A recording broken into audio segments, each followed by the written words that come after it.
primetime news this evening, EOJ concludes final ballot count in 7 constituencies. JLP supporters swarm counting center in central Kingston. And PNP supporters hopeful Southeast St. Mary remains in its column after final count.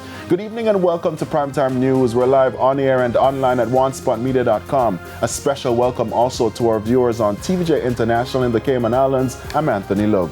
And I'm Kalisha Williams. Now, a little later on, we'll have the financial week, but here's Spencer Darlington with what's coming up in the sports report. Thank you very much, Kalisha. Well, the Reggae Boys have scored a comfortable victory over Bermuda in their opening CONCACAF Final Round World Cup qualifier. We'll give you more details in Primetime Sports later.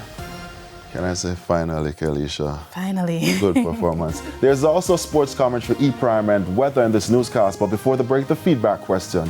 And this evening, we're asking, how do you suggest the issues relating to the voters list be resolved? You can share comments online at facebook.com/TVJNewsCenter and post on X at TVJ News Center. Please stay with us. Primetime News returns right after this break.